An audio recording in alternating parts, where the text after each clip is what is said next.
Your voice, your opinion, your community. Fact TV, free speech, protected.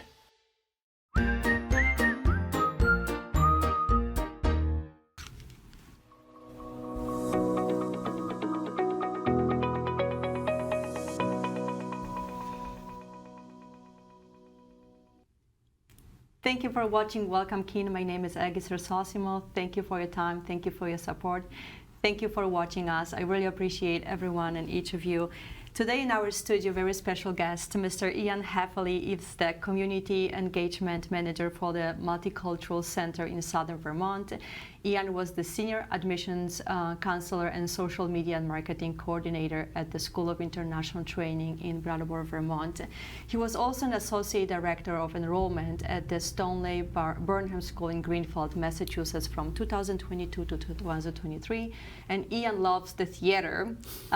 He was a student at the Sandglass Theater in Putney, Vermont. He also has a theater background in the Monadnock region, at the Actors Theater and the Branch River Theater. Ian, thank you so much for accepting my invitation and coming to the studio. Such a pleasure to have you here. How are you doing? I'm doing very well. Thank you very much for having me today, Aggie. Thank you. You are a person with really big heart and a huge dedication for international education. I'm really curious to listen to your story, and thank you for willing to share your story with us. Of course. So the first question that I have for you is, you have been traveling extensively. You've been probably like everywhere. So what is the dedication for international education in your case? Where does it come from? I think it comes from childhood. My mom was an ESL teacher for newly arrived Americans in the 80s in southern New England. And I was exposed to Portuguese and Haitian Creole and French at that time. And hearing that, I thought, why can't I understand that? What is going on? And I wanted to learn those languages. Fast forward to my Peace Corps service, and I kept seeing the power of education, but I wanted to live abroad and work with other cultures. And I was like, wouldn't it be great if there was something that could take international and education and put them together? I didn't know the field of international education existed. But after I did, I dove full on into that field. So you work at the International Training School in Brattleboro as the Senior Admissions Counselor. What does it mean? Well, I came to Brattleboro for a master's degree in Intercultural Service Leadership and Management at SIT in 2011. About 2 weeks before Hurricane Irene came to town. Oh, really? Yes. What a great experience right away. It was an amazing welcome. Right. But it gave us opportunity to really dive into helping the community as come from a ways in southern Vermont. And after I graduated, there was an opportunity to be an admissions counselor and talk about traveling and understanding other cultures in Africa. Wow. That opened up. And I spent 3 years in Peace Corps Mozambique, so I have a love for the continent. Right. And the best part of that job was just really setting students up for success for a cross-cultural experience in a cultural context that is really special to me. So you're mostly responsible for students from Africa? Students going to Africa. Going to Africa. What did you like the most about that job? I liked seeing the aha moments that the students would have when they realized that they could really get to know another culture or another language or discover a part of themselves in South Africa or Uganda that they didn't even know existed. Right. And I loved that I learned something new about myself, about the school, about my coworkers there, every day. Wow. And I spent 10 years at the job, so I must have really liked it. Was it like chaotic at some times? Was it challenging? What was it? I really found out that I had a love of policy and a love of international immigration, meaning I was the go-to guy for a long time for visas and visa policy, understanding how visas worked for American or foreign students studying here in America as they went on a college semester abroad in 7 different African countries. So you have a lot of experience working with international students and educators and leaders, and sometimes it can be very challenging, sometimes it can be very rewarding. How did you experience that period of time? Was it challenging for you? Was it rewarding? Probably both, right? But what was the biggest challenges that you were facing on a daily basis? In that job, some of the biggest challenges were humanizing the other culture, explaining that our staff have children too who are there. So if a news story made the headlines in the US, explaining that a lot of the academic directors for SIT had children who they were also concerned about a news story that happened.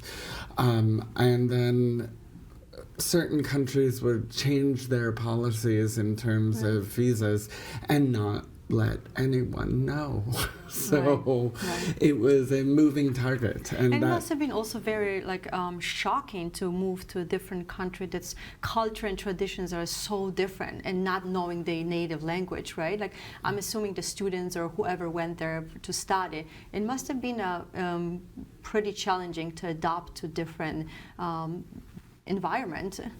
Yes. I mean, the climate, everything is so different. Everything was so different. Did you prepare them for that? Because you had an experience, you were in Africa? We did have pre-departure orientations, mainly virtual, because students would come out from all over the country. Right. But we would help set expectations from things as simple as, hey, this country drives on the left side of the road. Exactly, even simple things, right, that you don't expect. Like we were talking about Rwanda, you cannot bring plastic bags, right? Simple things like that. Very, very simple things, or explaining how laundry might work, or how the public transportation system may work, or how cell service works. Or doesn't. Or doesn't.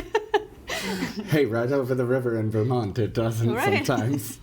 No, I know in Keene sometimes there's a problem to find service. So yes, there's a lot of challenges, and being an immigrant, I know how it is. There's a lot of challenges at the very beginning that you need to somehow embrace, and you need to figure out how things work. And I was wondering if you were preparing people for that cultural shock. Because it is a cultural shock if they knew what they were coming into. But the interesting thing also, because these students would spend 10 to 15 weeks in the country and get totally immersed, living with homestay families, learning the local language, reverse culture shock when they came back home was also something that we would run into. That's so funny. So you're also very busy professional, but you also find time for a lot of volunteer work. Why do you take on so much volunteer work? Community is a very important feeling for me. Southern Vermont is a special place with such a small population, but we have an international flair, and that's part of SIT's legacy for the region. It's also an opportunity for my current employer, ECDC, to step in and help maintain and sustain the international population in Southern Vermont. I want my own children to have the experiences of getting exposure to cultures that are very different from our own. Yes. So now you mentioned the ECDC. I want to talk about it a little bit, but I want to just quote some facts before we start talking about it. I want to say that on August 15, 2021, just 2 weeks before U.S. troops were ready to officially withdraw from Afghanistan, Taliban leaders entered the capital city of Kabul and swept back into power with little resistance. The Afghan government collapsed, the country's president Ashraf Ghani fled, and many desperate Afghan civilians were left behind. Nearly 90,000 Afghans arrived to the United States in August 2021 when Taliban took control over. And I know that a lot of Afghan refugees found home and place in Southern Vermont. How many of them found safe place in Brattleboro, Vermont, but not only Brattleboro? Yes, we operate in 4 different counties in Southern Vermont: Bennington, Windham County, Windsor County, and Orange County. So it's like an L going up the Connecticut River. We received roughly 100 Afghan refugees in the initial wave, all at once within 6 weeks, with a staff of about 4. Oh my goodness. And an army of volunteers. Right. And that's what's beautiful about this area, Southern Vermont or Monadnock region. There's so many wonderful people they're willing to help, right? That's wonderful. So where are they situated? Well, we have a partnership with the School for International Training right now for transitional housing. So dorms on SIT's campus in Brattleboro are currently used to house new arrivals for the first 90 days while they take English classes with us. They get signed up for all the benefits that they qualify for. They look for housing and they look for jobs. So how many, roughly how many people do you have right now on a campus? On campus right now we have 56 new arrivals. They range from predominantly Afghan, but we also have immigrants from...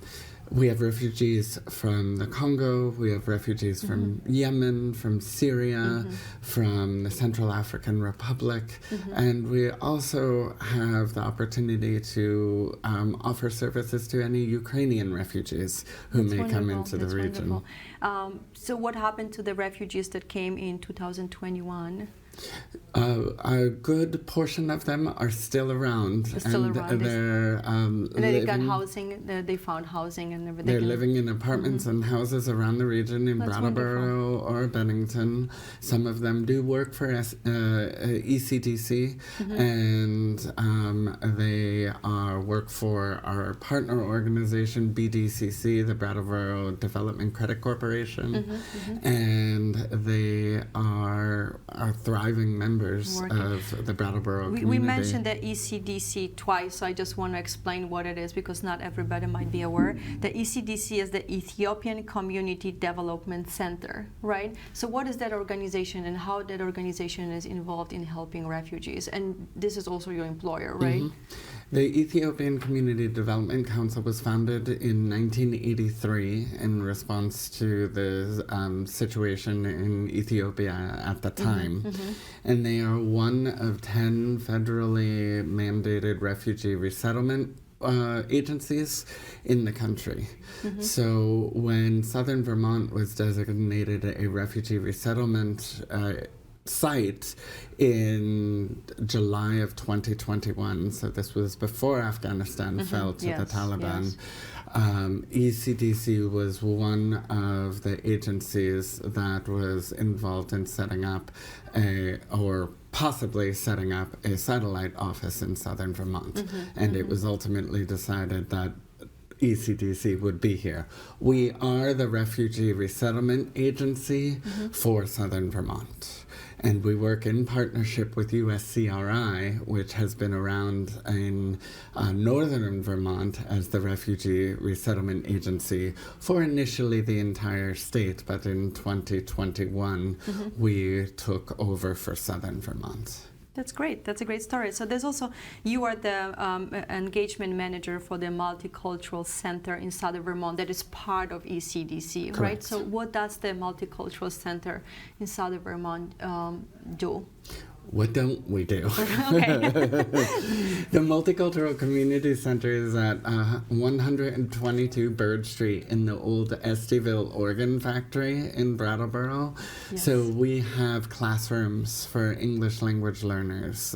We teach from complete beginners to intermediate levels 4 days a week. Mm-hmm. We have a sewing studio in the back where we have a dedicated sewing teacher. We Wow. also bring in guest lecturers or guest teachers. For example, right behind us we have some of the art, and I can show some other art pieces that the River Gallery Art School in Brattleboro has been able to work with our refugees during the day to teach different art classes. One of our clients has said they have always wanted to go to art school but never thought it was a possibility until they got to Vermont, and now they're attending some River Gallery art classes on the weekends. That's wonderful. And River Gallery has also come in and pushed into our main classroom once a week for about 6 weeks now, and they teach whoever is interested. I feel like that MCC is like a safe place for those people where they can come and find people who are in the same situation, who speak English or they don't speak English, but they can communicate together. I feel like it's a safety place in Southern Vermont. I think it's very important to have something like that. We also have a child minding room, so parents with small kids who are not in school yet can still bring their children to the MCC and partake in any of the classes or meeting with case managers while they're there, and their children can be watched in the child minding room. Wow, that is wonderful. How about the like different licenses or skill certificates? Because they have been here for 2-3 years so far. Some of them have been here for 2-3 years. 2 years. And I'm assuming their language has improved at least a little bit, right? Because they take English classes. Can they take like skill trainings, or can they get license so they can find a job and support themselves? How does it work? Or is it just English classes? How the whole thing, the whole support system works for them? It's really a team effort with various organizations throughout Southern Vermont. They don't get certification from us directly, but we partner with, for example, Department of Labor or Department of Health to bring in instructors for CDL classes. So the CDL? commercial driver license classes, and we currently have 8 individuals who are signed up for that.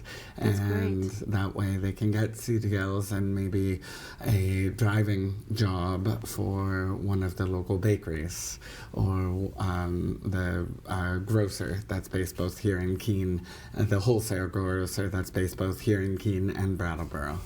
So I know that the language can be a huge barrier when you move to a different country, and it takes a lot of time and effort to learn language. It doesn't happen overnight. How do they approach that? Do they take classes? Do they go out to the community and speak English? Because it's such a different language family for them that it's probably not that easy to learn. Like even the accent, everything is very different. How do they navigate that? Well, we're also mandated by the federal government to provide a certain number of hours of English language instruction every week. So that happens at the center from 9:30 to 11, Monday through Thursday. We also have a TOEFL class on the weekends. And it's free, right? Yes. And the TOEFL class is for the more advanced students on Saturday mornings. And we partner with the new Vermonter Education Program, which is folded in under World Learning, which is the umbrella organization for the School for International Training. And we also partner with Vermont Adult Learning in order to deliver that. You guys just rock it. We also have a very unique conversation partner program, which is something that usually gets our volunteers interested in participating, where you can't help with moves, let's say, or you aren't able to come in and childmind for us, but you can meet up for an hour and have coffee and just speak English with people who are using the language for the first time. That's wonderful. How about the kids? Like, do they adopt quick? It depends. It definitely depends. Because I feel like kids adopt quicker than grown-ups. They're more flexible. They're definitely more malleable in learning a language. I know the foreign languages I've learned, the younger I was, the more fluent I am now. Right. No, that's true. But we always strive to get any school-age children registered for school right away. Our elementary school age students tend to go to academy school in West Brattleboro because that's where the English language support is mainly focused like right now. ESL program. They have a good ESL program. And then we will also enroll them in BAMS, the middle school, or BUHS, the high school. And we're lucky our district has a lot of dedicated English language support staff who also moved to the area for TESOL or teaching English as a second language degrees from SIT. So it all comes back into a circle. What a wonderful program. It's just, it warms my heart. I'm so happy because it's not easy for them. I know it's not. It's that comes to another question. Then they probably feel very fortunate to live in a safe country where everything is predictable. They have food provided and everything. But on the other hand, they also got like abruptly separated from their families, from their country, from their culture, from their language. How do they deal with the cultural shock? How do they cope emotionally with all that stuff? Because it must be overwhelming, especially when you were the only one who comes to the new country without a family. How do they do that? It's a multifaceted approach. We have a co-sponsorship program where a group of individuals can get together and really, quote-unquote, adopt the family. It's where you spend 9 months with the family, bringing them through any hurdles that may happen as they acclimatize to American culture. Our staff at the Multicultural Community Center, I've never seen such a dedicated group of individuals who return day after day to whatever is thrown at us. Whatever is thrown at us. And it really is a community environment. But we're also learning, being only 2 years old here, we are learning, really intentionally constructing the refugee population here.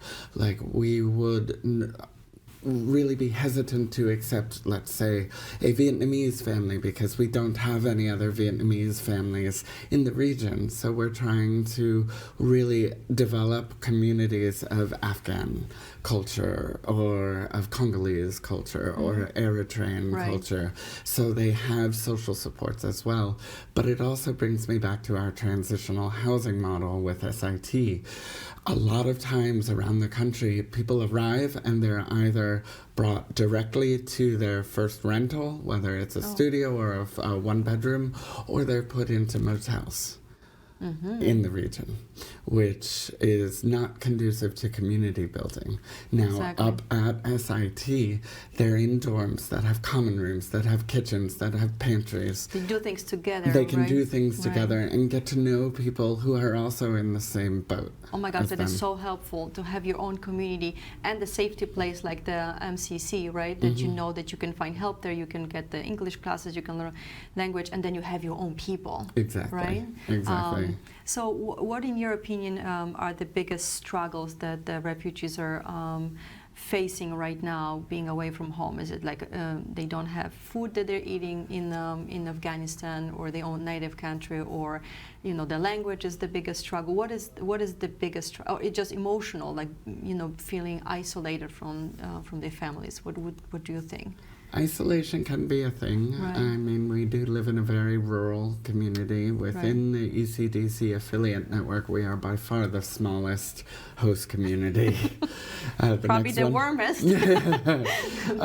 But that is it. Like, very often refugees will come and then possibly go through a process called out-migration. They have family in other parts of the country where they will move to another location, but if they spend some time here, get to know the resources that are available in Southern Vermont, then they'll move out to California and realize it's difficult in large areas because they can't just call up MCC staff or get to other parts of the country or get to service centers really easily. I'm specifically curious about women's situation because I think for them it's a huge change moving from, different culture to United States where, they can be more independent, they can be more open. How is that transition for them? Do they still keep all the, heritage that they have from the country, or they kind of try to adapt to a new country, new traditions, new culture? How is it for women? Is it different or is it still the same? It's a give and take. There are situations like at the MCC we have an annex, as it were, where if women want a female-only gathering, they can do that back there.